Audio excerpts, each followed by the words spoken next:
Bon dimanche au micro Père Baldo Alagna, ceci est le podcast L'Évangile du dimanche. Nous sommes au 5e dimanche du Carême et l'Évangile qu'on va analyser, on va commenter, c'est le chapitre 12 de Jean, verset 22-33.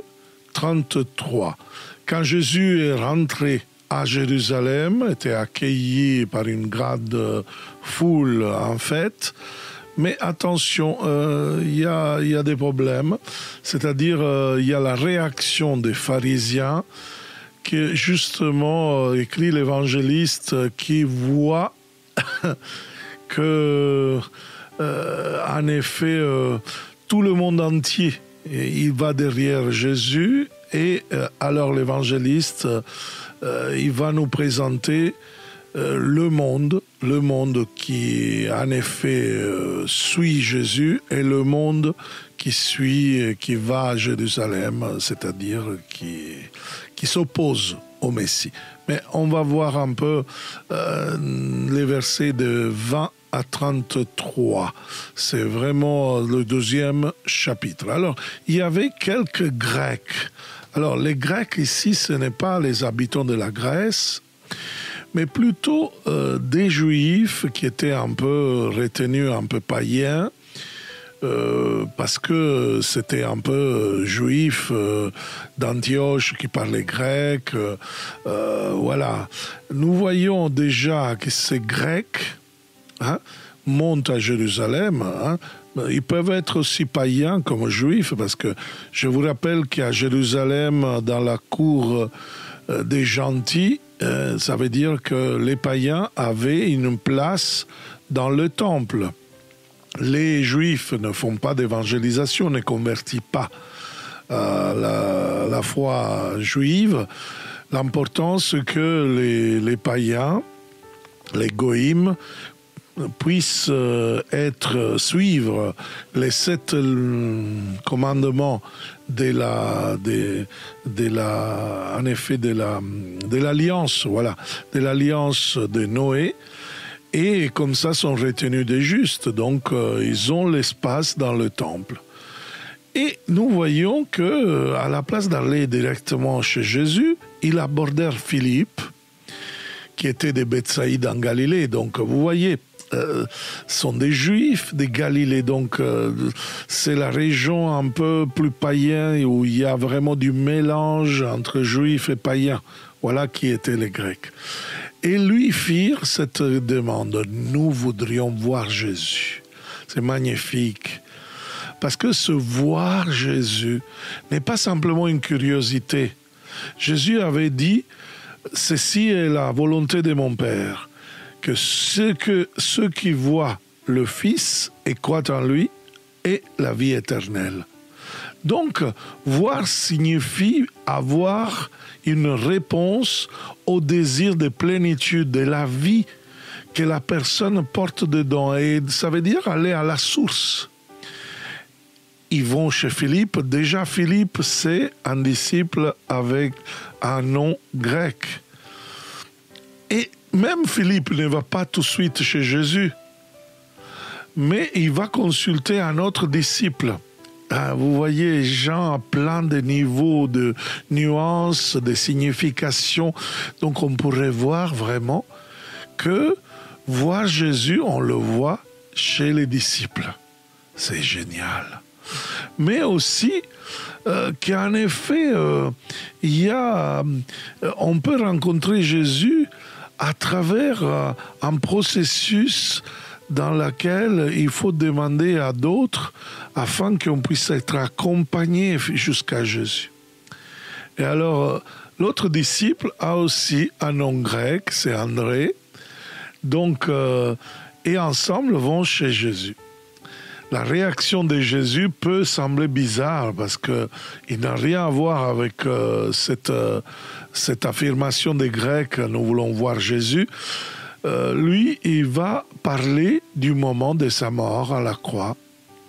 Il va dire justement, l'heure est venue où le Fils de l'homme doit être glorifié.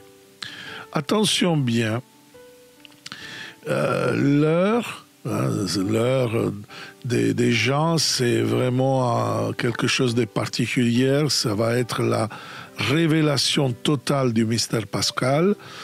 L'heure est venue où le Fils de l'homme doit être glorifié. Dans la mort en croix va se manifester la gloire de Dieu, l'amour du Père pour toute l'humanité. Qu'est-ce que cela signifie ? C'est la réalité de Dieu, c'est sa volonté qui ne peut pas se manifester qu'à travers une doctrine qui a besoin d'être bien interprétée, bien traduite. Et après, c'est-à-dire que cette réalité se manifeste à travers l'amour, et c'est cet amour de Dieu qui va être la vitalité.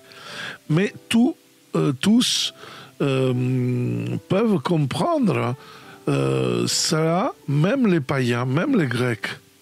Donc voilà pourquoi Jésus commence à parler et à annoncer le mystère pascal et le moment de sa mort. Sur la croix, Jésus, Dieu, va manifester pleinement la condition divine de Jésus et son amour pour l'humanité qui en effet devient la vitalité en eux. Donc la vie. Jésus fait une affirmation importante précédée toujours par cette expression. C'est comme si Jésus voulait dire: attention, je vais vous dire une bombe, quelque chose d'important. Amen, amen, je vous le dis. Amen, amen, je vous le dis. Ça veut dire, attention, ce que je vous assure, ce que je vais vous dire, c'est vraiment fort.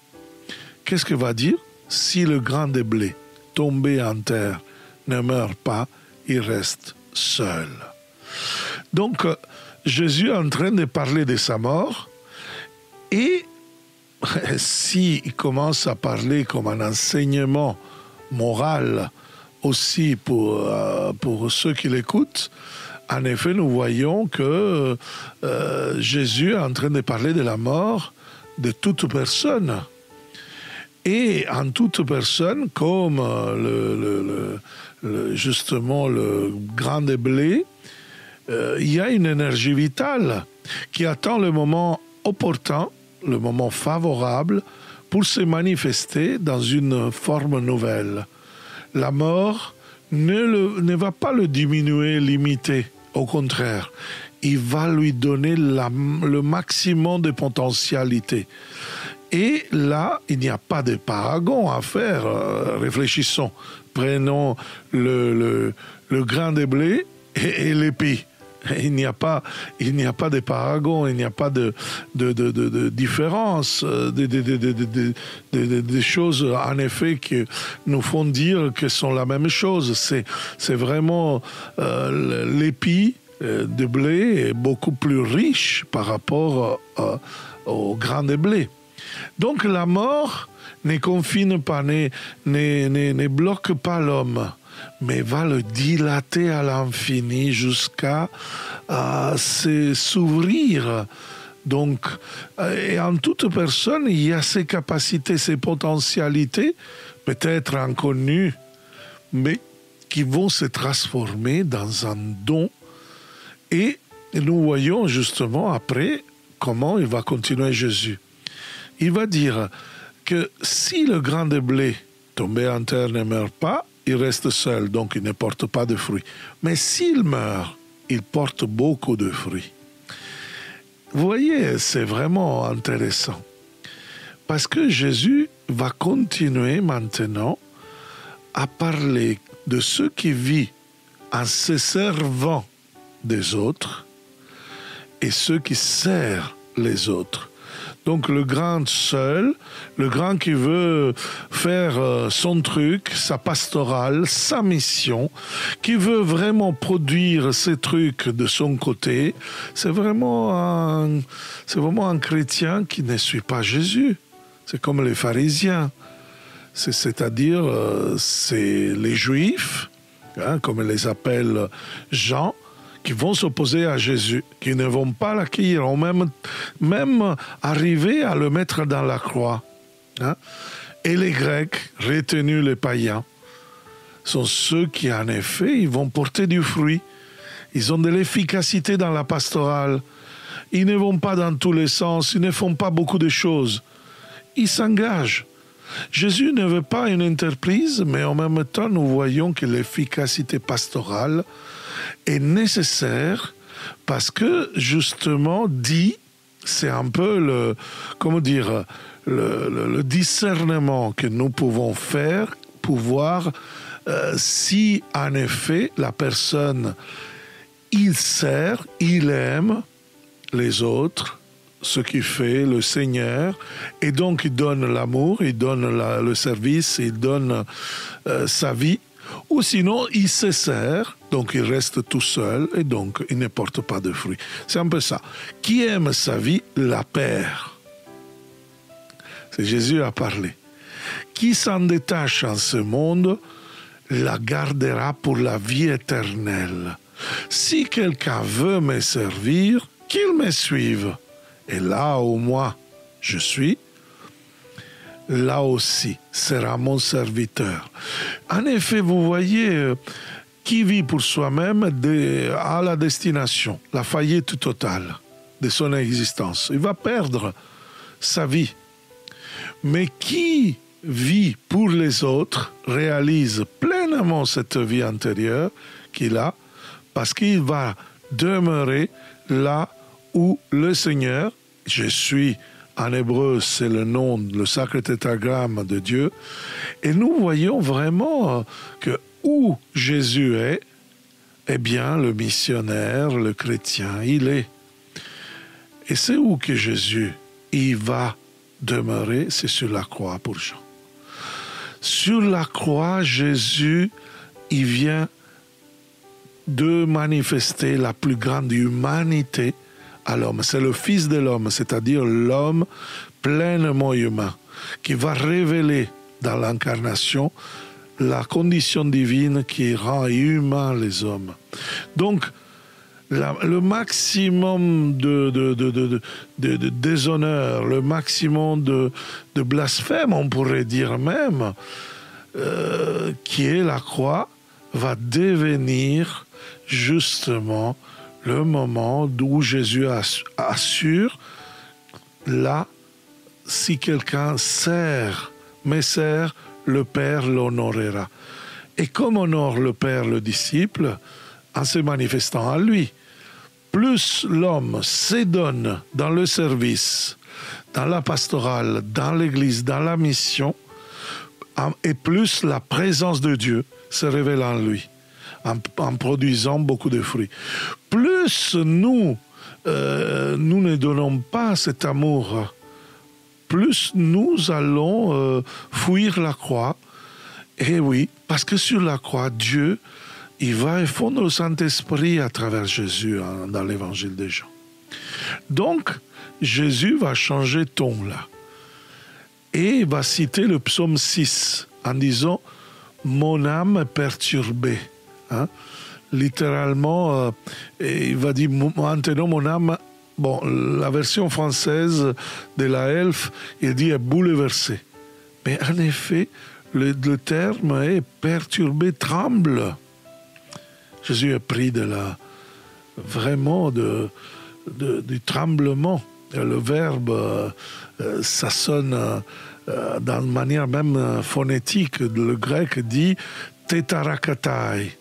Donc, on voit un tremblement de terre, presque phonétique. Pourquoi il tremble, Jésus? Quelle est la peur que Jésus a? Parce que souvent, les chrétiens, grâce à Jean-Paul II, n'ayez pas peur, etc. Et on dit avec le mot qu'on n'a pas peur, mais en effet, c'est pas vrai. Et on est comme Jésus. Mais le problème, c'est que Jésus va gérer la peur vraiment dans la manière juste ou ajustée. Regardez qu'est-ce qu'il dit Jésus. Regardez, qu'est-ce que je vais dire? Voilà la confusion de celui qui a peur. Qu'est-ce que je vais dire? Père, sauve-moi de cette heure? Mais non. C'est pour cela que je suis parvenu à cette heure-ci. Père, glorifie ton nom, pas mon nom, ton nom. La glorification du Père, c'est pas pour Jésus, mais c'est pour Dieu lui-même. C'est exactement comme nous, quand on a beaucoup de fruits, ce n'est pas pour nous, c'est pour Dieu lui-même. C'est pour cela que dans l'évangile de Luc, au chapitre 10, Jésus va dire aux disciples que les démons sont soumis à vos noms, à vous. Ne vous montez pas la tête, mais que vos noms soient inscrits dans le cieux, ça c'est important. Donc, si vous voulez, dans ce passage, nous voulons voir comment Jésus a affronté la peur de la mort. Il n'a pas affronté, justement, c'est pour cela que Jean nous livre ce passage. Dans l'homme Jésus, il n'y a pas un affrontement de la peur de la mort à cœur léger, mais le fait trembler, et sa chair se rébelle.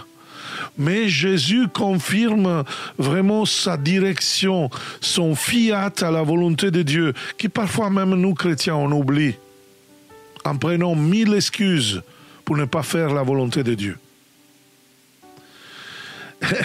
La direction, c'est manifester l'amour, la vitalité du Père à ceux qui nous confient. Et ce n'est pas simplement les prêtres qui ont vraiment cet appel ministériel, missionnaire, à penser aux plus pauvres, à penser aux autres. Moi, je me retrouve, par exemple, dans une aumônerie en prison, et il y a beaucoup de prisonniers qui ont besoin, en plus des règles permettent qu'on n'a pas le brassage de différents bâtiments, donc on peut avoir des messes avec peu de personnes. Et c'est, hélas, parfois on n'est pas nombreux dans l'aumônerie à pouvoir assurer notre service. Bon, on le fait quand même. Mais vous voyez, ça nous pousse vraiment à nous faire un examen de conscience. Mais vraiment, je tremble comme Jésus? Oui. Et qu'est-ce que je vais dire à ma peur? Je me laisse intimider comme parfois nous voyons dans l'Église. Quand nous sommes pris de 1000 choses, et finalement, dans certains clochers, il n'y a plus de messe. Dans certains endroits, on n'arrive plus. Vous voyez, Jésus va dire non. C'est pour cela que je suis parvenu à ce combat, à cette heure-ci. Père, alors glorifie ton nom. Ne glorifie pas moi, mais glorifie ton nom. En ce moment, écrit l'évangéliste, vient une voix du ciel. Du ciel vient une voix qui disait « Je l'ai glorifié et je le glorifierai encore ». Donc attention, quand est que le Père a glorifié Jésus? Si nous réfléchissons, c'est au baptême. Avec la communication du Saint-Esprit, c'est la glorification de Jésus et le commencement du ministère. On ne peut pas faire un ministère sans notre disponibilité au Saint-Esprit et laisser le Saint-Esprit agir dans notre vie. Il rajoute encore la voix « et je le glorifierai encore ». Quand est-ce qu'il va le glorifier? Quand Jésus sera glorifié, c'est sur la croix. Parce que sur la croix, il va effondre le Saint-Esprit. Donc la glorification, c'est une œuvre pneumatique, c'est une œuvre du Saint-Esprit.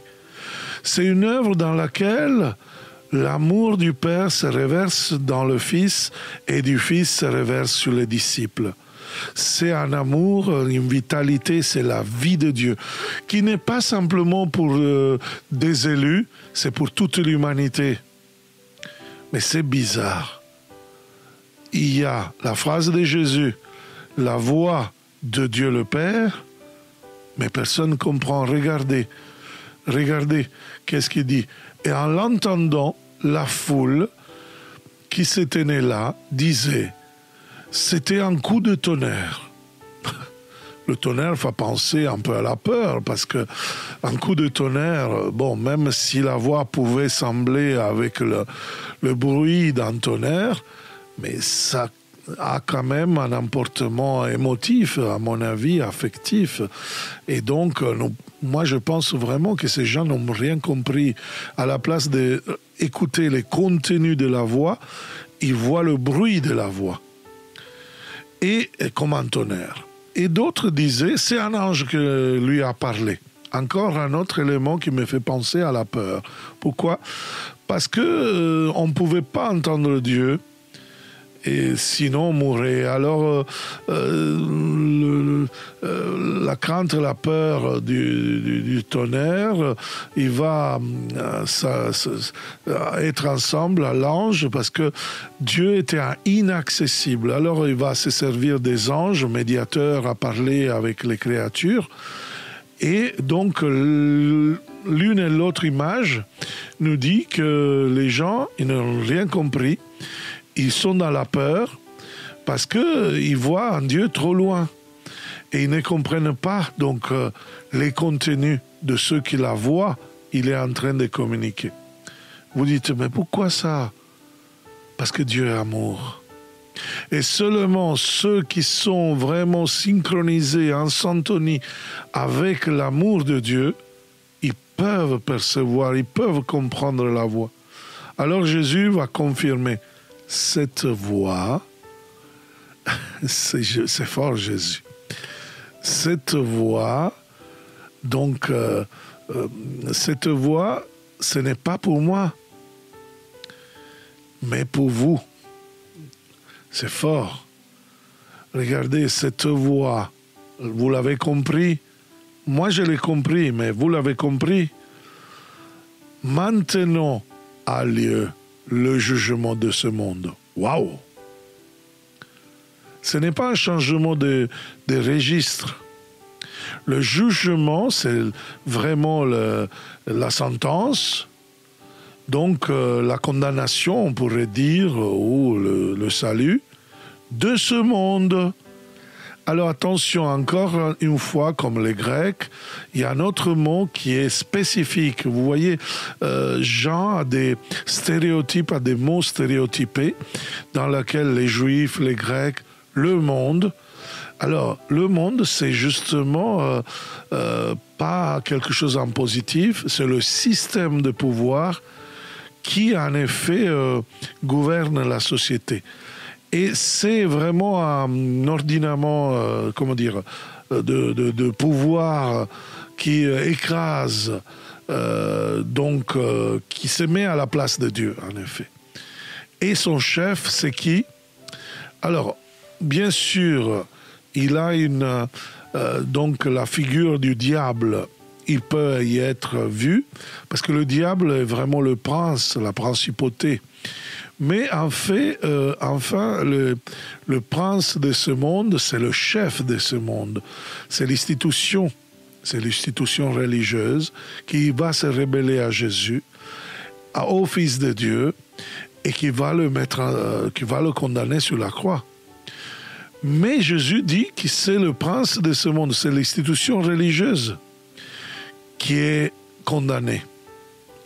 Donc, Jean, il va faire comprendre qu'il est en train de prophétiser sur le vendredi saint. Il signifiait par là de quel genre de mort il allait mourir.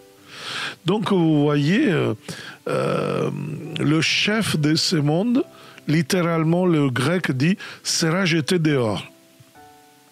Typiquement, c'est pour ça qu'on pense au diable. Hein?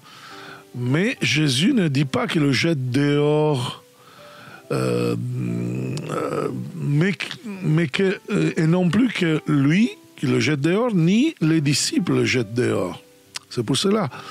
Mais c'est le prince de ce monde va, lui, à être jeté dehors, parce que en effet, il a pris possession du peuple pour tuer, pour voler, pour se servir, pour détruire. Donc, si nous voulons toutes ces choses-là, des mensonges, ça nous dit justement dans la personne du malin, du diable, mais aussi de l'institution religieuse, qui va être justement dépossessée de son pouvoir dans l'année 70 après le Christ, dans lequel, à partir du 70 jusqu'à aujourd'hui, nous voyons, par exemple, pendant le Ramadan, moi j'ai vu à la télé, dans le montagne de Moria, pour utiliser le mot du livre de l'Exode, du livre de la Genèse, pendant l'épopée d'Abraham, là où Abraham a fait le sacrifice de son fils Isaac, là où il y avait le temple, d'abord le premier temple de Salomon, après le deuxième temple,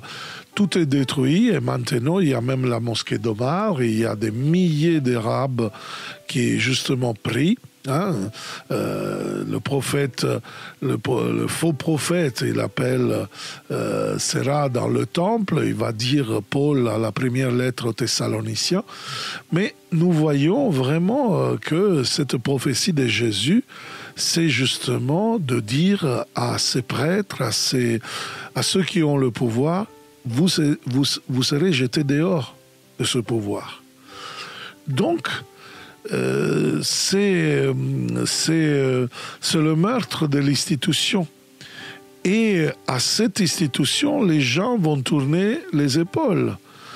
C'est pour cela que le chef de ce monde sera rejeté dehors.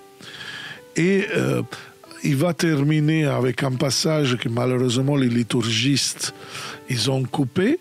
Et quand moi, je serai élevé de terre, j'attirerai tous à moi.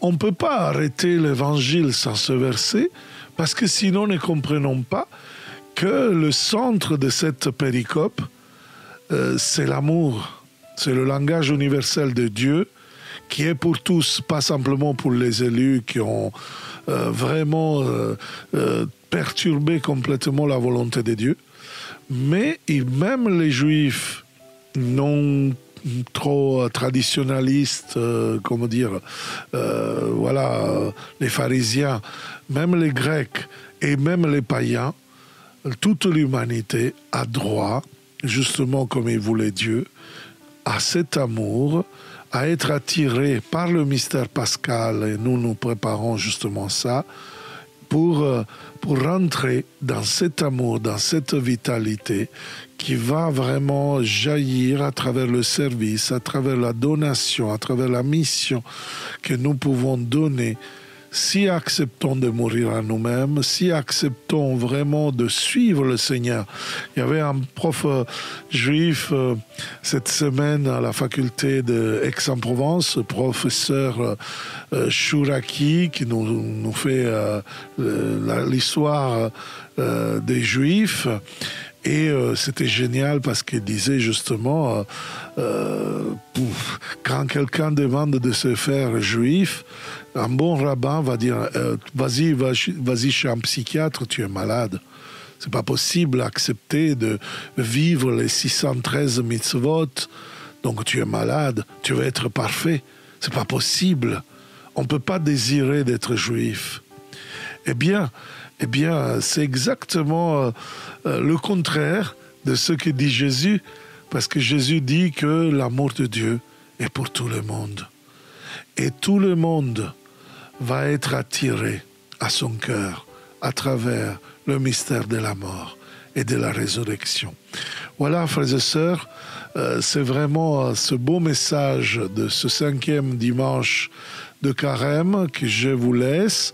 Voilà, si vous avez envie de partager à partir de toutes ces plateformes où ce podcast est publié, je vous encourage à l'envoyer dans vos réseaux sociaux.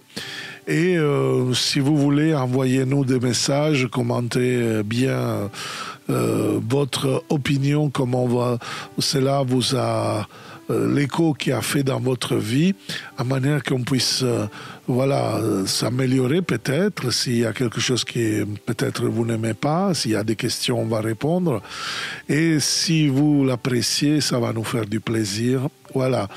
Je vous souhaite un très bon dimanche. À la prochaine avec l'Évangile du dimanche. Ciao.